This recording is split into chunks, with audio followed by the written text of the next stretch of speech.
Bonjour, je suis not manly, et ici le voyage d'espace, je ne sais quoi. And I ran out of French music trying to find something suitable for Duna here, the fourth planet of the system.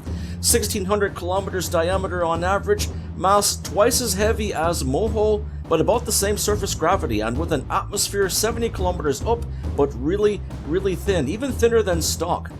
One day is about 14 hours, just slightly longer than Kerbin. Pretty basic orbital inclination though, making it an easy mid-career target.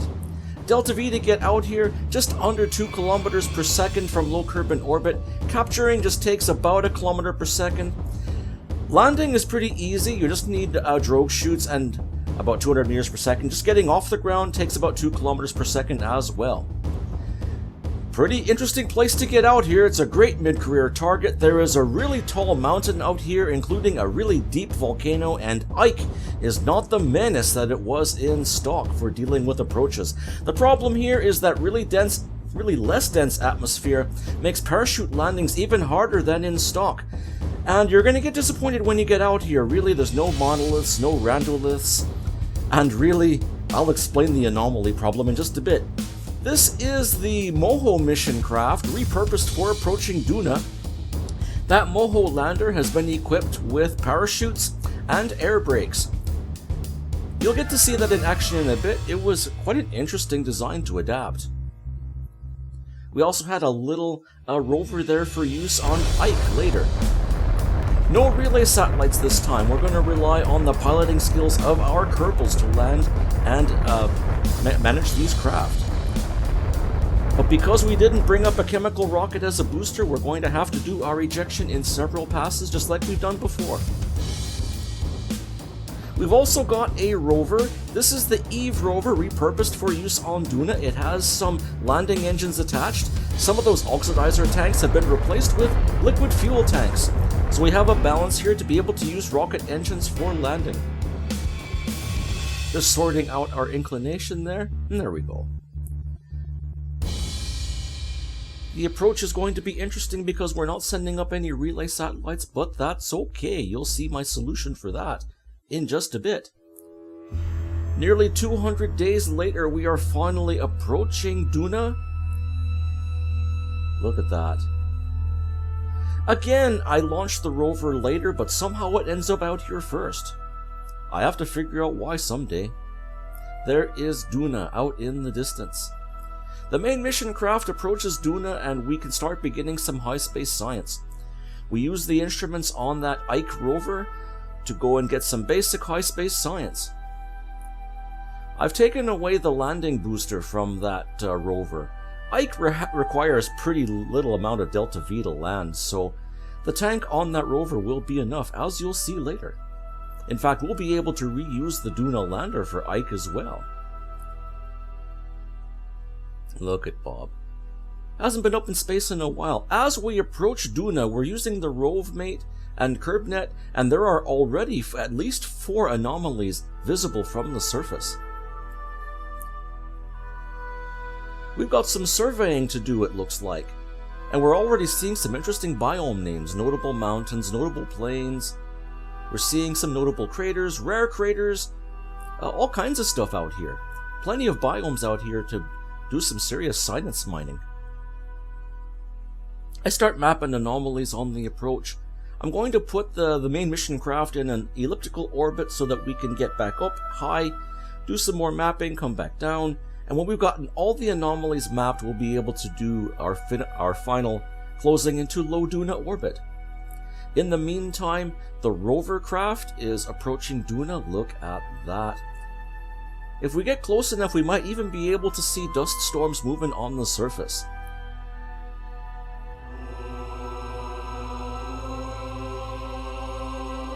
You can even see that volcano that we... Look at that, just near the top left. I'll tell you more about the volcano in a bit.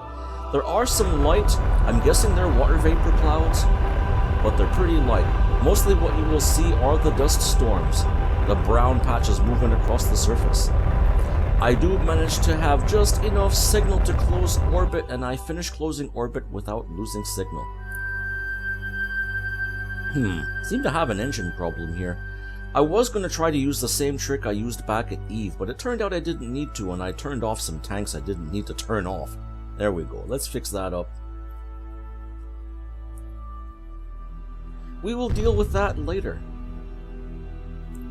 In fact, the rover craft is going to double as a refueling craft. Here's the main mission craft closing its orbit above Duna. We're going to leave Apoapsis just high enough for the rove mate to do its work. Look at that. Several moments later, we map several objects on the surface. We also map some special biomes that we've uncovered, especially that volcano right there.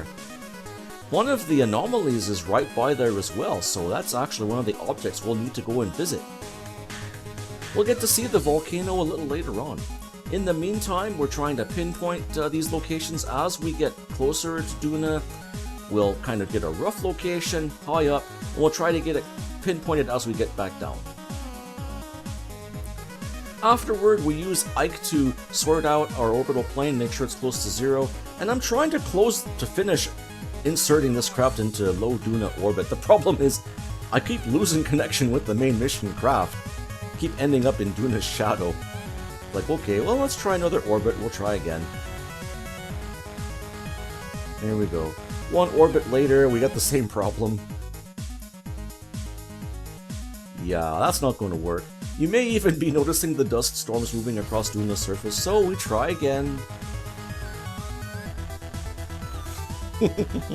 Only now the main mission craft is going to get ahead of us. Oh my goodness. At one point I just give up. As soon as I've got signal, I start burning retrograde. Who cares about the Delta V requirement at this time? There we go. Managed to get it a little lower. A few orbits later, we still have some signal. We can finish closing orbit about 85 kilometers up. There we go. Rendezvousing the main mission craft was a lot easier. So we're going to send up Dub Kerman here, now that we've done the rendezvous. We do have an EVA transfer pipe attached to that rover, going to bring across the excess liquid fuel that this craft no longer needs. We only need a little bit of Delta V to de-orbit the craft, so no problem. I ended up with another fuel load balancing problem that took me quite some time to sort out, but hey, we sorted it out. I made sure it was fully sorted out before we did the final approach. Then we send out Bob Kerman. All we need is a capable Kerbal to be in that craft. The probe core will help him steer it straight. All he has to do is be on there, and that way who cares about signal? There we go, Bob. Bob is in charge of deorbiting the rover and landing it safely. I set my apoapsis to, I set periapsis to about 20 kilometers.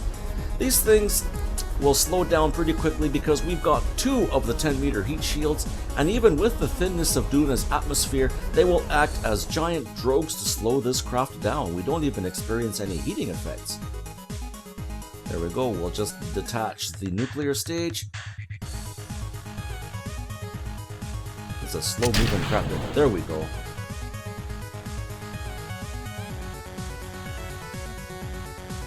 Okay, inflate the heat shield, inflate the other heat shield. And this pretty much went as well as the Eve landing did with the rover. Strangely enough, this was just enough even with Duna's very thin atmosphere. Yeah, we are losing speed pretty quickly even this high up. That's pretty good because these parachutes will be able to help us land. We also quickly get some upper atmosphere science.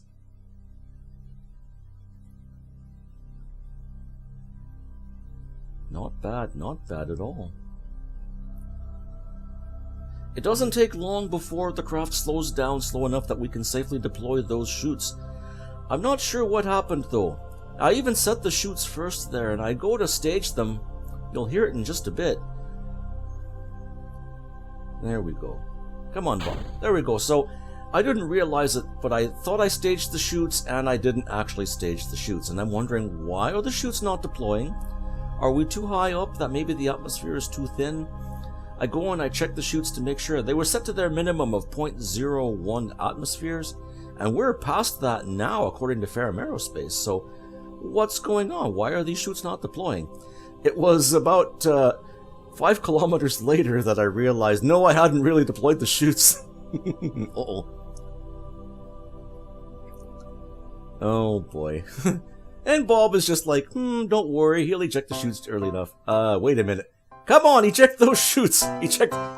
Come on. Oh, finally. But that's not going to be enough. Stage the engines and slow down. There we go.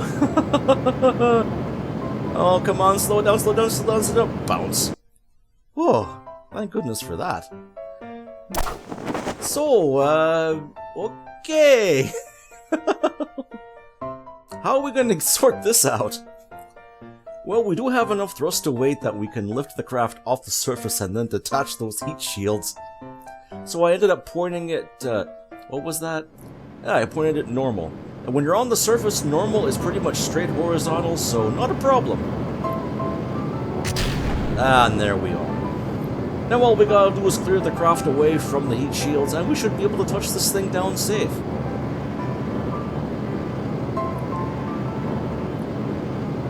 Come on, Bob. You'll be okay. I know you're a little worried. There we go, that landing marker is telling us we're gonna land clear of the heat shields. Too bad we couldn't do this back on Eve, but those Twitch engines just did not have the thrust to weight on Eve for that.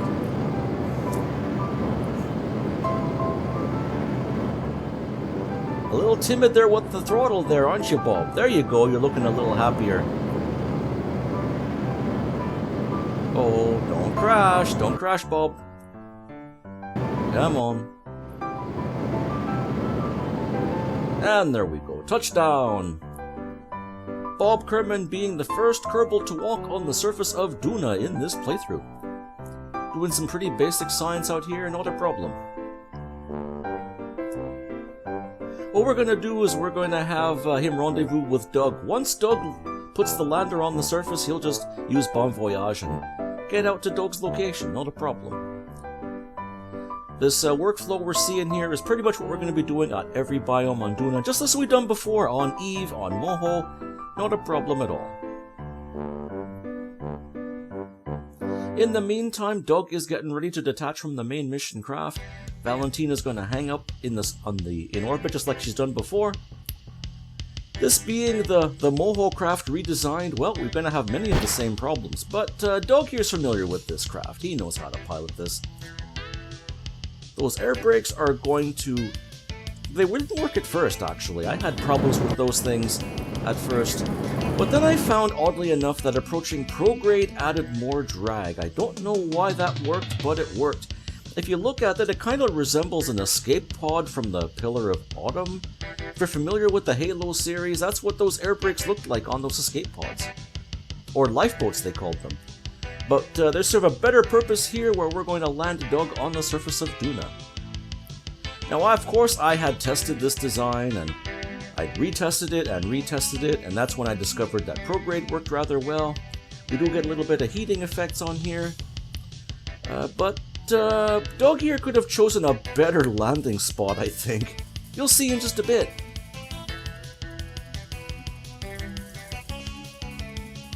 I did not have the room to put a 10-meter heat shield on this, though. That's why I went with the air brakes. I'm looking at that impact biome, I'm going Midlands, that's good, we'll do Midlands. Then it says notable mountains? We're going to land on the mountains? Doug has no idea what he's getting into here. I'm trying to pitch the craft up to get a little bit of lift, see if I can clear some of those mountains. Fortunately, we end up in a valley right between two sets there. As soon as we clear that one ridge, I'll deploy the chutes, and then we should be able to come to a stop. I hope. The chutes still aren't safe now they're safe to deploy. So all I gotta do is wait for the craft to clear the ridge. Come on, Doug. There we go. There wasn't one silly hair-raising landing, is another. Once we get the craft settled out, we'll detach the air brakes and then land this thing safe. There's that 200 meters per second we'll need to burn for a safe landing. There we go. As the chutes open up, we can then detach the air brakes. Now, I've got the air brakes attached to a decoupler. That's why they can separate out just like that. And a few meters per second later, Doug touches down safe. There we go. Touchdown. Well, that was interesting. Oh. Come on, Doug. I know you needed a breather after that, but come on, grab that ladder and get onto the surface. Come on. This lander had the same problem as the Moho lander, where the ladder didn't quite line up. But that's fine for now. Doug plants a flag for Bob to use as a homing beacon to get the rover out here. That flag will almost surely get destroyed, but that's okay. We'll be able to plant another one. Interesting, the crew craft have an infinite supply of flags. Go figure. A subjective moment later, in the middle of a light dust storm, Bob finishes his approach. We have to do the same trick of slightly going into time warp to fix alignment issues for parts, but that's okay. Bob retrieves that. Why is the flag hovering? There we go. Come on, Doug, let's get aboard that rover and let's go to explore Duna. He says, hey, Hoser, there we go. Bonk. Whee! Try to give Bob a little nudge there. Come on. And with Doug loaded up in the passenger area and Bob loaded up in the pilot seat, we start our trek across the surface of Duna. We approach one of the first anomalies, and I'm taking a look and I'm thinking, well, where's the anomaly? It might be a bit dark to see, but that's okay. So I do some looking, and I do some more looking, and I go, here, wait a minute, what's this? That's interesting looking. Oh, little pile of something there. We go and we approach it. And while we do have that scanning arm aboard, it has the same problem that we had back at Eve. It was mounted too high, so it couldn't quite scan this sand dune. But with the lighter gravity, I can actually rotate the craft and see if I can lower the scanning arm. That didn't work. Let's try another spot. Nope, that's not going to work either. Come on. Okay, let's try that. Oh, okay, it's trying, but the arm is hitting the object. And come on. Oh, that didn't work either. We bump into the object. Let's try that again. Nope, that didn't work either. Come on. Ah, there we go. I don't understand why the scanning arm isn't smart enough to kind of bend around it, but we do get a dune. It is a sand dune. Not bad at all. We are around just long enough to enjoy a gorgeous Duna sunrise. I'm not sure why the sky is blue. It might be all the carbon dioxide in the atmosphere, I don't know, but it does look pretty good. We do come across an interesting formation of rocks there. Try to get close enough for the scanning arm to do it, but the scanning arm can't quite do it for some reason. But that's okay. We send out Bob out there to go and collect it. It looks small enough that he could just approach it with a pickaxe. Nope, no object in range. That's okay. Bob here will hop out here with a pickaxe and pick up blueberries.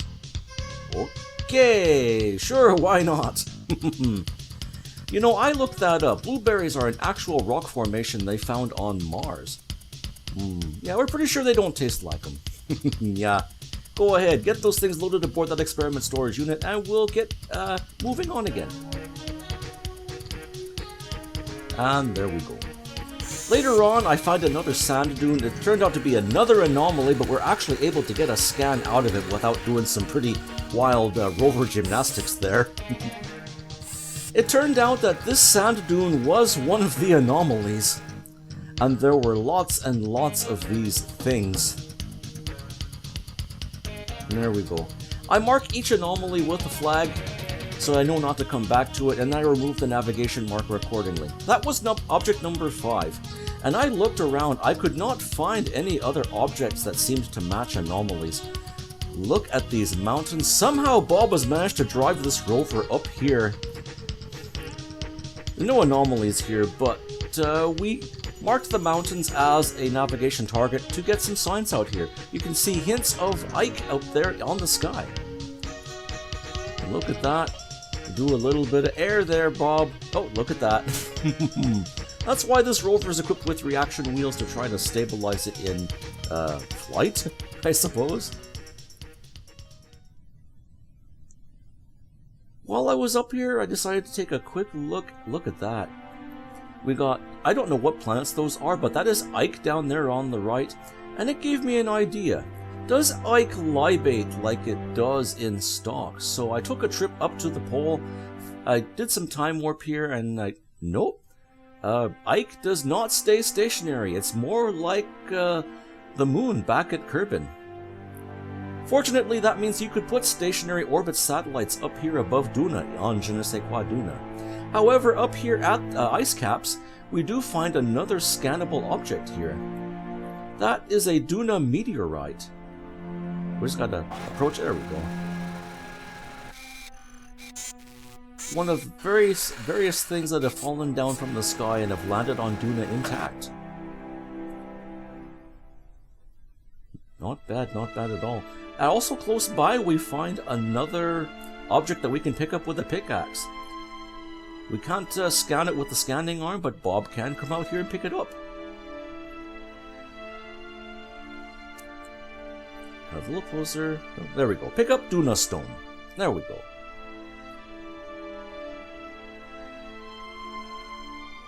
Come on, Bob. Was there life on Duna? Good question. Haven't found any evidence of it yet, though, but we do have water ice up here, which is pretty good. I find another pile of blueberries, and this we can actually scan, and it makes reference to the pancake craters we found over on Eve. So yeah, let's see, we've got ice cream on the surface of Minmus, we've got chocolate sprinkles on Moho, we've got pancakes on Eve, and we've got blueberries on Duna. A great galactic mystery indeed. Maybe we'll find syrup over on Vol, who knows. In the meantime, we find another object. We find more sand dunes. These are the anomalies. We keep finding all of these. And I'm not finding any monoliths, I'm not finding the face on Duna, I'm not finding anything else on here. Kind of disappointing, actually. We're here in one of the notable craters, which doesn't look like a crater up close, but when you zoom out, yep, that's a crater. We do find rare craters, notable craters, other craters, exotic craters are out here as well. We find a notable valley as well as notable mountains. But here is the volcano. I'm not sure if there's an object out here, but there was an anomaly located out this way. But if you take a look at the terrain, yeah, there's a big old hole in the ground. This, as far as we know, is the tallest object that we've found in the system. We can't fly in there right now, not with the Rocket Delta V we have, and even if we had parachutes, even though we could repack them and get back down there, it's not going to be enough. But you know, we're not just going to leave that behind. We'll try to drive in there if we can. I go and I select it, and Bon Voyage will go, nope, no route found, try again. Yeah, but we are not just going to leave this behind. No. We're going to plant a flag. We'll come back to it later. We'll send the rover out here later on. And by later on, I mean we're gonna cheat. After bringing the guys back up to low Duna orbit, I brought the rover back out here on an alternate timeline as such, and I just had to go exploring. Come on, let's go for a flight down the crater. I did find one of those sand dunes out here. I'm guessing that was the anomaly that was out here. But hey, it helped us find the crater, helped us find the volcano. Looking at the terrain there, terrain altitude is about 1 kilometer up and we're 5 kilometers up. Yep, this hole is about 5 kilometers deep.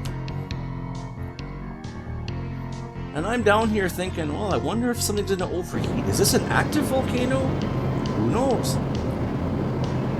Let's see if we can land in here safe. It turns out it's not an active volcano. There's no hazardous terrain or anything out here. Nothing's overheating. Yep, normal temperatures out down here, you know, 310 Kelvin. That's actually pretty toasty for what it is. That is, you know, about 30 degrees C, 30 C down here. So there is some residual heat down here. Nothing to be worried about, but maybe you could set up a base here. That's pretty comfortable. Look at that. Oh, it cooled down to about 247 Kelvin. Still not bad, you know, only minus 20 C, that's pretty good. We find more anomalies, sort of anomalies, yet another sand dune. How many of these sand dunes are out here? I have no idea. But we mark it anyway. We come out to yet another anomaly. Well, looks like there are two of them out here. You can see one in the distance. Oh my goodness. Okay, Galileo team, this is getting out of hand. Only one more object to find after this. I do find it. It's another sand dune. I'm pretty sure I found 8 sand dunes out here. Like, come on, Galileo team, what are we doing here? Where's the face on Duna? Where's the monolith? Where's the random monolith? I mean, I took a look at the configuration file for Duna. Everything says that the other objects from stock Duna should be here, but they're not. But anyway, we finally get Bob and Doug back out to the lander. We go out to that rover target. Thank goodness. Oh well. Let's unload everybody, get everyone back aboard the lander craft, take our science out there. Bob here is going to try to hop up and load into the other experiment storage unit. Oddly enough, the rocket packs do not have the thrust to weight to get a Kerbal off the surface of Duna. But with a little bit of a jump, we can just get high enough up there. We bring out Doug. Doug's got a couple of tasks. He's going to unload the science from there, put it aboard the lander, and then he's got to plant our real flag. There's no way we're getting away from Duna without planting our real flag. And again, right in front of our rover with the spotlight.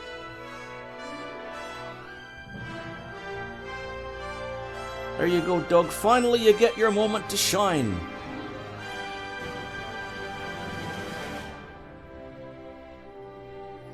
Duna, silly place, lots of dunes, lots and lots of dunes. So many dunes. The takeoff and rendezvous with the main mission craft was pretty easy, but I will show it here just to show that it was possible. 4 twitch engines are enough to get the thrust to weight off the surface of Duna. Its atmosphere is actually thinner than stock, even with Ferrum Aerospace installed. But that's okay. So that lunar excursion module is fine for using in spite of the atmospheric drag it has. That lower tank will leave us, once we refuel it, with enough Delta V to land on Ike and get off from the surface of Ike and then come back.